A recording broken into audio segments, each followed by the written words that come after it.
E aí, pessoal, tudo bem? Voltamos aí para mais uma aula e vamos dar continuidade ao reino animal. Hoje chegamos ao sétimo grupo do reino animal e penúltimo, hein? Penúltimo. Mas penúltimo, Ítalo, sim, penúltimo dos invertebrados. Dividimos esses grupos em invertebrados, que é o que nós estamos terminando na próxima aula, e vertebrados, que nós vamos falar depois. Então, hoje vamos falar dos artrópodes. Estão prontos? Então, vamos lá. Os artrópodes, o nome já diz tudo, né?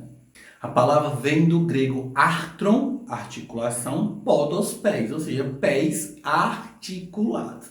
E aí já vem aquela questão, né? Ítalo, o que é que divide-se, né? O que é que eu posso utilizar para dividir os artrópodes dos anelídeos? Exatamente, né? A segmentação dos artrópodos e dos anelídeos foi o que separaram eles, afastaram eles dos moluscos. Mas o que é que afastaria os artrópodes dos anelídeos, já que ambos são segmentados? O nome do grupo de estudo, né? As patas, os pés articulados fizeram essa segmentação. E aí eu tenho um grupo enorme, como você pode ver aí na figura, que envolve inseto, crustáceos, aracnídeos e miracídeos e outros indivíduos em geral. Quais são as características básicas? Né? Simetria bilateral, nenhuma novidade. Né? Ser triblástico e celomado, também não há novidades. Todos são protostômios, até aí tudo bem. Mas aí vem as novidades. Então qual é a novidade? Corpo segmentado. Epa, Ítalo, como é que é corpo segmentado? Nos anelídeos, eles tinham um corpo segmentado. É verdade, só que o corpo segmentado dos artrópodes é em tagmas, tá? 3 tagmas, cabeça, tórax e abdômen. Pronto, eu tenho 3 partes bem distintas, facilmente visualmente identificáveis. Então, ó, peraí. E além desses tagmas, eu vou ter dentro do processo de divisão os pés articulados. Eu tenho agora um exoesqueleto móvel. O exoesqueleto dos moluscos era um fixo, né? Ele estava protegendo o manto. E agora eu protejo o corpo todo e esse esqueleto é ligado a musculaturas, miômeros, olha aqueles miômeros aos anelídeos, como agora estão ajudando, porque para cada movimentação eu tenho que ter um grupo muscular diferenciado. Então essa importância desse grupo nos artrópodes puxou, né, a visão de alguns, os anelídeos para um grupo mais progressivo do que os moluscos. Então nessa figura aí você claramente vê o que, né? Um exemplo de um inseto e você vê as 3 partes bem distintas. Cabeça, né, em rosa, tórax em amarelo e abdômen em azul. Ou seja, eu tenho aí, né, um indivíduo facilmente identificado em divisões corporais, tagmas. Já nesse outro exemplo de um aracnídeo, eu já não consigo mais identificar a cabeça e o tórax. Por quê? Porque quando a cabeça e o tórax se fundem, tá? Era como se ele não tivesse pescoço, né? O pescoço fosse uma divisão, eu formo cefalotórax, é outra tagmatização. Nesse caso aí eu tenho 3 tagmas, cabeça, tórax e abdômen. Só que a cabeça e o tórax estão fundidos, formando o cefalotórax.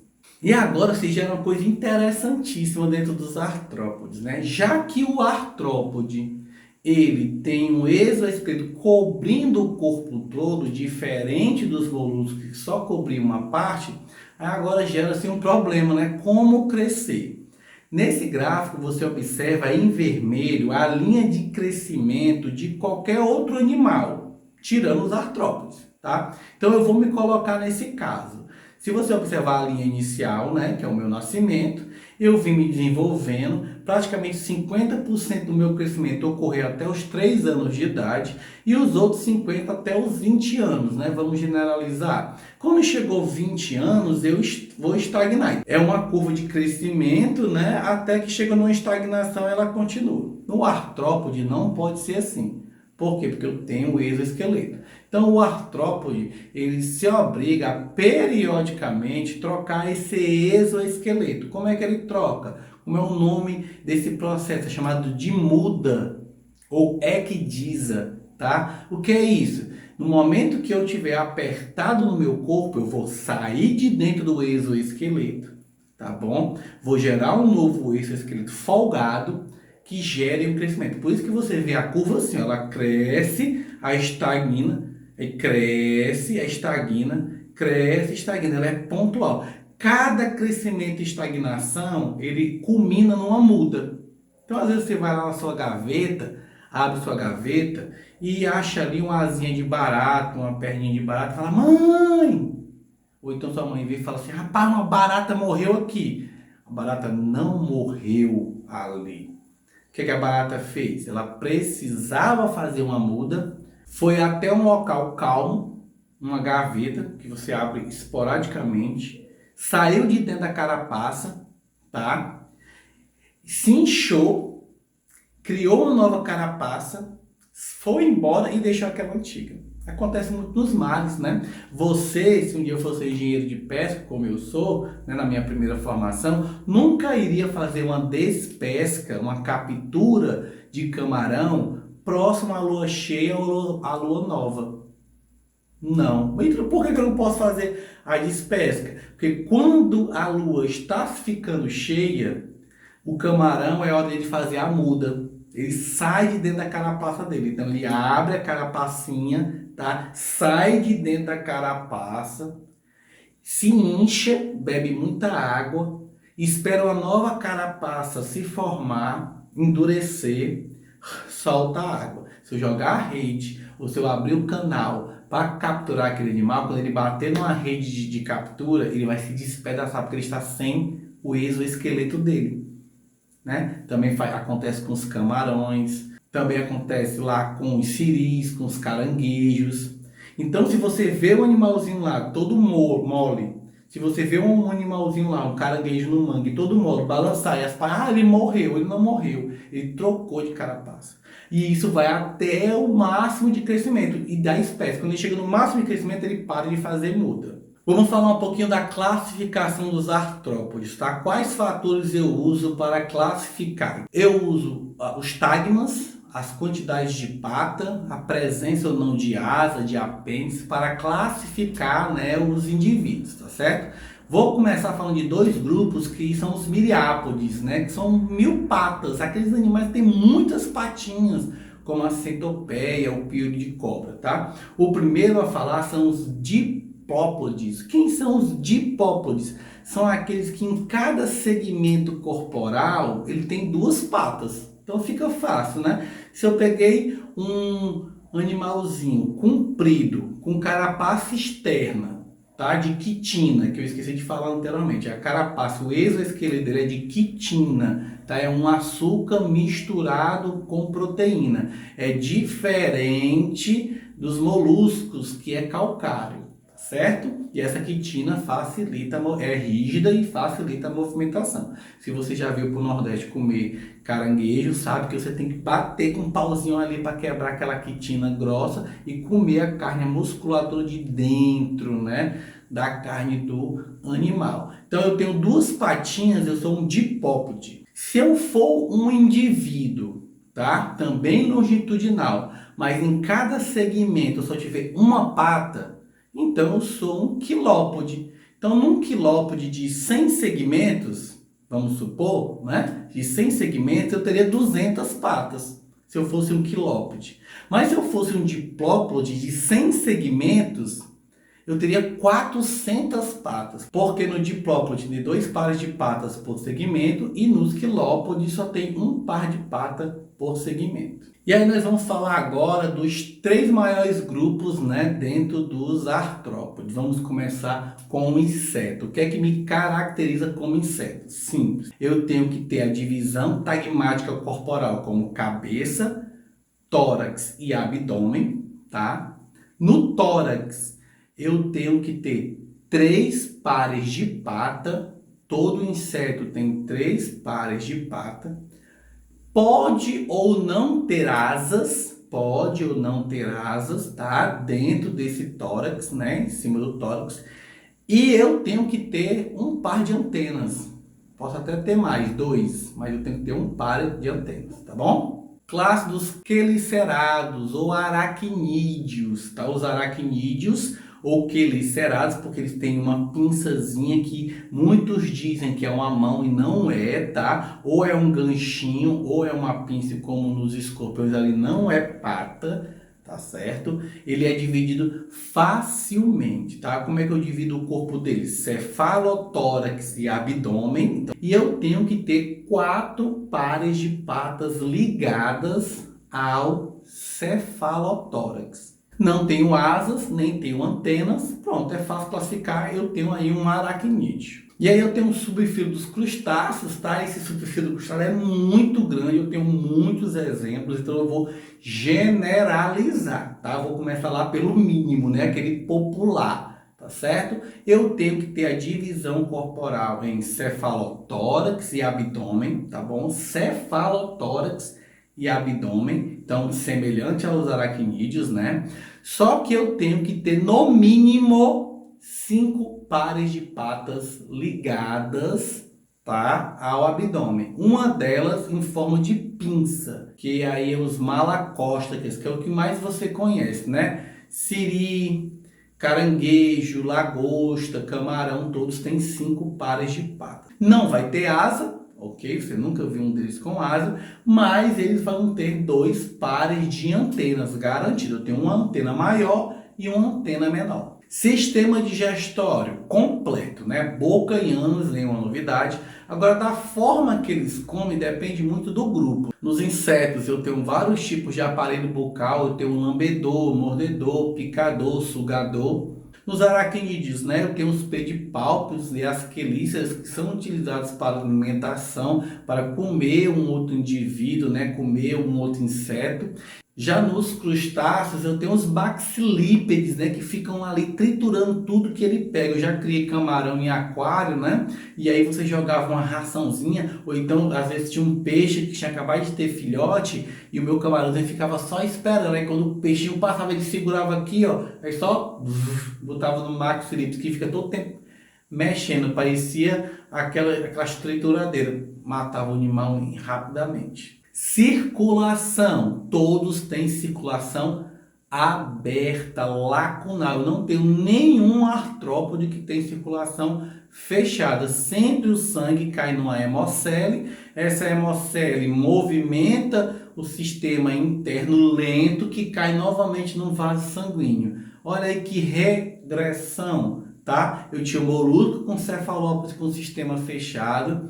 Eu tinha anerídeo com todos com sistema fechado e agora, em vez de eu estar evoluindo nesse ponto de vista, eu estou regredindo. Só que entenda, eu não tenho como ter apomovias vantajosas em todas as características do grupo, tá? Algumas regridem para reaparecer depois. Sistema excretor também muda de grupo para grupo. Lá nos insetos eu tenho os túbulos de Malpighi, que funciona mais ou menos como o sistema metanefrítico dos moluscos. A diferença agora é que nos grupos passados eu não me preocupava em reabsorver água. Agora eu me preocupo. Olha que coisa interessante. O meu túbulo de Malpighi, além de separar as excretas, ele também reabsorve íons e água. Então, eu já estou começando, né, a preparar meu rim para ficar igual ao ser humano, com reabsorção de água. Já nos crustáceos, eu tenho a famosa glândula verde. E aí, como o crustáceo, a maioria é transparentezinho, né, os camarões, você consegue ver essa glândula verde na base do olho, tá? E aí ele realmente purifica a hemocele que passa por ele e excreta a base da antena. Olha que coisa interessante. A antena dos moluscos, tá certo? Aquela maior antena, ela vai ser o sistema urinário. Como essa glândula verde está na base da antena, ele libera a excreta pela antena. Já os aracnídeos têm glândulas coxais, tá certo? Então, eu tenho aí quantas coxas? Eu tenho aí, eu tenho 4 patas, então eu tenho 8 coxas. Pronto, eu tenho 8 glândulas coxais, 8 glândulas na base das pernas, que vão fazer, né, a captura desses líquidos nitrogenados no celoma e liberar ali na base das pernas. Já no processo respiratório também vai mudar de grupo para grupo. Cada um vai procurar uma maneira diferenciada para respirar. Como você pode ver na figura, eu tenho os 3 principais grupos e cada um tem uma área principal de coleta de oxigênio. Lembrando para você que o meu sistema circulatório é aberto, então não vai ser por ele a melhor de eu distribuir o oxigênio para a minha musculatura. Claro que não vai ser, porque é muito lento, eu tenho que procurar uma outra forma. Qual foi a forma dos insetos? Tá? São as traqueídeos. As traqueídeos são pequenos orifícios abdominais que coletam o oxigênio externo e já jogam diretamente para a musculatura. Então, quando um inseto cai num copo d'água, ele tem que procurar tirar o abdômen da água, ele pode permanecer com a cabeça, porque ele não respira pela face, ele respira pelo abdômen. Como ele é a parte mais pesada, é a primeira a afundar e ele fica desesperado, porque acaba a troca gasosa e o oxigênio não vai diretamente para a musculatura e já ele vai parar de se movimentar. Nos crustáceos eu já vou ter brânquias, aonde quando esses maxilípedes eles ficam se movimentando procurando alimento, eles já ficam, literalmente airando. Tô me abanando aqui, eu tô sentindo um frescorzinho. Isso que acontece nas brânquias, tá certo? No momento que ele tá lá, né, movendo os maxilípedes, esses maxilípedes vão fazer a água se movimentar, bater na brânquia e fazer a troca gasosa. Já nos aracnídeos, eles têm lá no abdômen pulmões foliáceos. Interessantíssimo, esses pulmões foliáceos praticamente foram imitados nos carros lá nas suas bombas de ar. Se você já viu a bomba de ar de um carro, nada mais é do que um conjunto de espirulacos que quando ele chupa o ar para poder haver a queima do combustível, a poeira que está no ar, ela vai ficando presa nesse espirulaco. É a mesma coisa que acontece com os aracnídeos. O ar entra, ele vai passando por esse sinfonadozinho, a areia fica presa e o ar puro chega para a musculatura e depois ele vai expurgando essa areia. Sistema nervoso, eu vou ter aí glândulos abdominais que vão percorrer todo o corpo do animal. Então eu tenho um conjunto de glândulos que fica na cabeça, um conjunto de glândulos que fica no abdômen, controla a perna, controla asas, caso tenha. Eu tenho um conjunto de glândulas que fica na cabeça, aí ele vai lá fazer toda a questão sensorial, comandar olhos, antena, caso tenha. Eu tenho um conjunto de glândulos que vai pelo abdômen e se localiza ali no tórax, aonde vai controlar asas e patas. Eu tenho um conjunto de glândulos que vai até as segmentações abdominais para controlar cada segmentação. Então isso aí lembra muito o sistema dos anelides, tá? E essa sensibilidade é incrível, porque como você pode ver na figura, eu tenho lá nos insetos, os olhos dos insetos cheios de pequenos olhinhos chamados omatídeos. Então a visão do inseto é de 360 graus. Por isso que você, quando vai matar o inseto aqui, ó, ele já voa, porque ele já viu tu vindo. Tu besta pensando que ia matar o inseto, ó, foi-se embora, Satã, foi-se embora. Exatamente. Por quê? Porque ele já lhe viu. E esses omatídeos têm pelinhos. Quando você movimenta a sua mão, você movimenta o ar bate no pelinho, aí chama a atenção para ele, para aquele olho. Por isso aquelas raquetezinhas, né, são furadas para você matar inseto, porque o ar não pode se movimentar tanto. Já nos crustáceos tem as antenas que são altamente sensitíveis. Um crustáceo ele entra num buraquinho, né, uma lagosta, e aí ele fica com a antenazinha aqui paradinha, só mexendo. Quando um peixe passa, ele consegue até saber qual é o tamanho do peixe, a direção, a velocidade, pela percepção sensitiva das antenas. Então, é um sistema já bem avançado. E vamos terminar o processo aí com a reprodução. Cada um também tem um tipo de reprodução diferente. Vou falar da reprodução dos insetos. A reprodução dos insetos, elas podem ser divididas em 3 grandes grupos, tá certo? Os indivíduos, como você pode ver na figura, ametábolos, hemimetábolos e holometábolos. O que são os indivíduos ametábolos, como você pode ver aí? São aqueles indivíduos onde o momento que ele nasce ao momento que ele fica adulto, não ocorre nenhum tipo de metamorfose, só as mudas. Ele vai, faz uma muda, cresce, faz outra muda, cresce, mas da forma que ele nasceu, do desenvolvimento, até o momento que ele fica adulto, não muda nada. Então eu sou ametábolo, sem metamorfose. Já os indivíduos que você pode ver na figura aí como exemplo um gafanhoto, hemimetábolo, Ele é um indivíduo que cresce, né, a sua vida toda praticando as mudas e se modificando, mas quando ele chega na fase adulta, ele tem apenas pequenas metamorfoses, pequenas modificações. Daí, um exemplo de modificação: asas. Eu vim me desenvolvendo enquanto juvenil. Qual é o momento que eu sou adulto? Quando eu crio asas, posso voar para reproduzir. Acontece muito com muitas formigas. Aqui tem a tanajura, né? A tanajura, ela tá lá quietinha, rainha, né? Começou a chover, ela cria asa. Opa, chegou a hora de reproduzir. O macho cria asa, chegou a hora de... Aí na época aquele inverno, muito animal, muita formiga, muito cupim voando para poder reproduzir. Já os indivíduos holometábolos, a metamorfose ela é completa. A fase juvenil ela é diferente da fase adulta, como você pode, né, ver na figura. E em algum momento eu tenho aí a formação de um casulo, uma crisálida, para que eu possa sofrer metamorfose a partir dos hormônios como a ecdisona. Então, olha que coisa incrível. Eu tenho uma fase geralmente de lagarta. Vamos pegar o Aedes aegypti, a fase dele é a cabecinha de pé que fica se mexendo na água, uma fase larval. Beleza, ele fica naquela fase larval, chegou a hora de virar adulto. Ele se alimenta, né? Ele cresce, chegou a hora de virar adulto. Ele forma um casulo, você não vê o casulo do Aedes aegypti, porque esse casulo tá na água, você vai ficar catando, olhando a água direto. Aí no momento que ele passa ali um tempo, ele sofre uma metamorfose nas borboletas e sai voando, como outros tipos de lagarta que formam as mariposas e aí por diante. Então esses animais que têm esse ciclo com modificação completa, lagarta para um outro animal, eu tenho aí os holometábolos. Já nos crustáceos, a reprodução, geralmente ela não tem fecundação interna, a fecundação dele é externa, né? A fêmea ela guarda no abdômen os ovos fecundados pelo macho, né? Ela guardou ali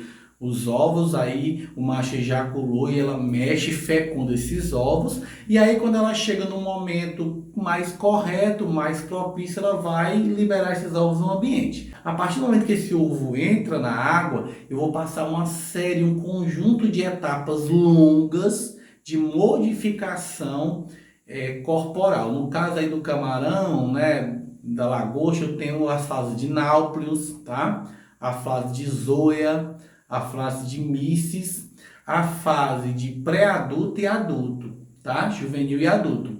Já nos aracnídeos é diferente. Eu tenho aí, por exemplo, as aranhas que formam casulos, né? Teias e casulos, e cuidam desses casulos até os filhotes nascerem, tá certo? E eu tenho também outros exemplos aí, como o escorpião, onde o macho segura a fêmea, ejacula no abdômen, ela ovula, essa ovulação com o sêmen cimenta no abdômen, depois os filhotes nascem, quebra essa cimentação e vai para as costas da fêmea que levam esses filhotes, tá? No dia que ela tiver com fome, ela fura um filhote e literalmente come esse filhote. Então, já é uma reprodução diferenciada. Bem, pessoal, essa foi nossa aula de hoje. Eu agradeço a atenção de vocês. E na próxima aula vamos falar do último grupo dos invertebrados, que são os equinodermos.